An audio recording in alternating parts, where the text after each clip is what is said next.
Hello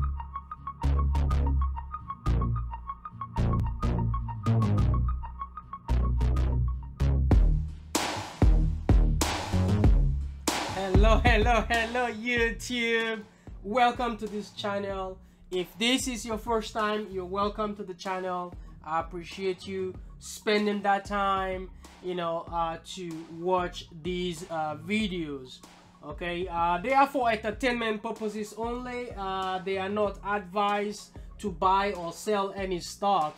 Okay, with that being said, you are welcome, and I just want to thank you, my subscribers. I tend to bring in more content here and there to help, open the eyes, or to help those that are not aware of what is going on in terms of short floats. Okay, and also it does help know, which stock is squeezable, okay, when it happens.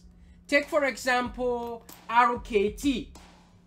ROKT, actually, when they IPO and all that, the stock actually did push higher and higher.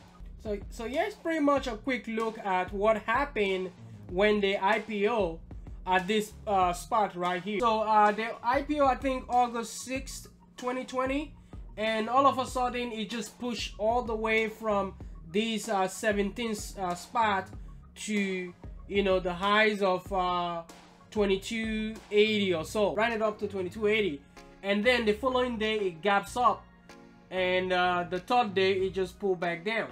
So this stock is actually known for aggressive push higher, move higher, on ROKT. So looking at ROKT, this move, I'm expecting this kind of move on ROKT, even if it's not this huge move. But look at each candle, solid candle, from 18.90 cents all the way to 22.11 cents. Look at this huge candle from 1925 all the way to 22.73, and from this candle here, 25.55 all the way to 40, about 40, close to $41, right? And then we push back down. The same thing happened here. So right now for ROKT, I'm expecting ROKT to break this $18 spot. These are $17.96, $18 spot. I'm expecting it to break, and then we have our ceiling, which is at the 1835 spot, 1850 spot for the ceiling on ROKT. We have the 20 moving average as well, which is right around this corner right here, which is the same area as our ceiling. So talking about short floats, okay, short floats, pretty much ROKT has 18% of short float with shares float of 106. So this is pretty much high in terms of our short floats. Right now, this is one of them, ROKT. I'm expecting a squeeze on ROKT in the coming days. Next one as well, ROKT, I have January 2020 call option on this name as well. Okay, next one is going to be FUBO. Okay, FUBO. This one, the squeeze is happening right now on FUBO. Look at each candle, they are really solid candle. So I'm expecting a movement on this candle as well. We need to break this we needed to break this 22.75 spot, and we did today. My call was to break the 21.50 and then 22.50, and now we actually closed way above the 50 moving average, which is an indication of a continuation of FUBO. Okay, so right now we actually holding this level of 25.25, which is our next resistance spot on FUBO. If you look at the short float, is 18% as well, and the shares float is 126.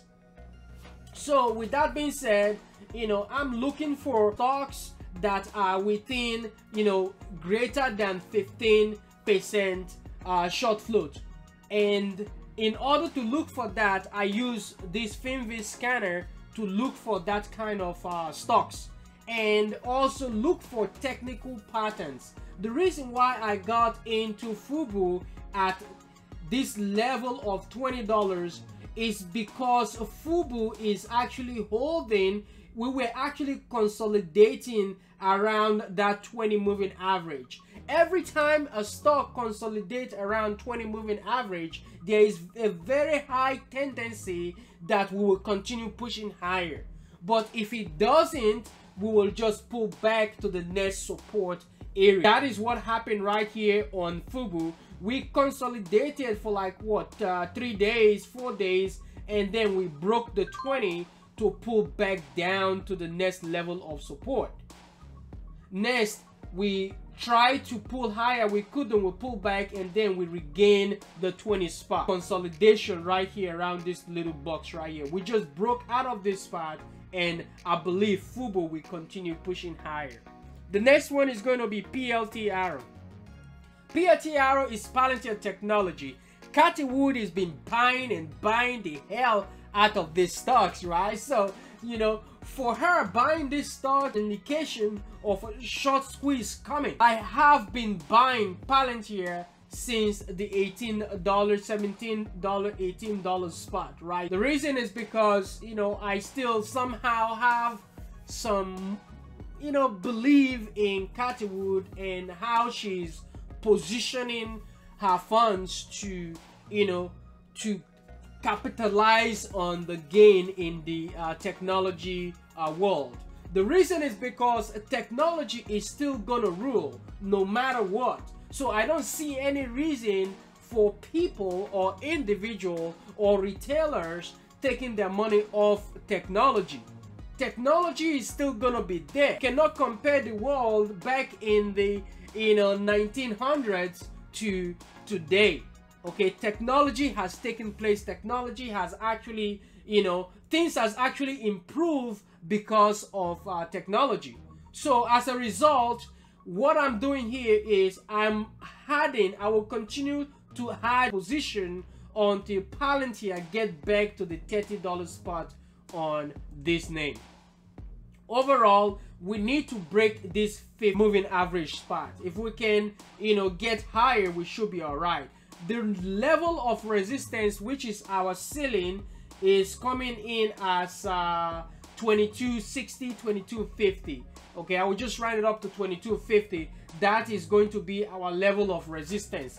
If we break this spot, the next level is going to be 2428 on Palantir. Overall, I am leaning bullish on Palantir because why? The short volume is dying down. Short, look at the short float is 6%. Now let's go and look at it on short volume, daily short volume on Palantir. So let's look at PLT Arrow here and see what the short volume looks like. For as out of May 21st, look at what's happening. We got 39%, 40%, 39%. So it's just been constant, it's just been stable. Look at how it's been. Okay, that is the short volume. And the long volume, when you look at the long volume, you look at the short volume, there's more long volume than short volume, right? Continue to push higher. That is Palantir. The next one I'll be talking about is BLNK. Let's look at the short volume, the short float. You see the short float is 36%, meaning there is also potential for this blink charging to push and push and push high. I am adding on Palantir, on blink charging. My position, I keep adding to my position on blink charging until we push right above the 50 moving average in this case. Then I won't add no more. Otherwise, you know, we pull back to the 200 moving average, I will still add to the position because I'm willing to add all the way to the $20 spot, which is also a support. Right now, we are breaking out of this trend and I'm anticipating a $36 first price target on Blink chart. So guys, these are the stocks that also has some form of a high short float, and I'm expecting an exponential move on these names. So have you guys a fantastic evening, guys. Bye bye.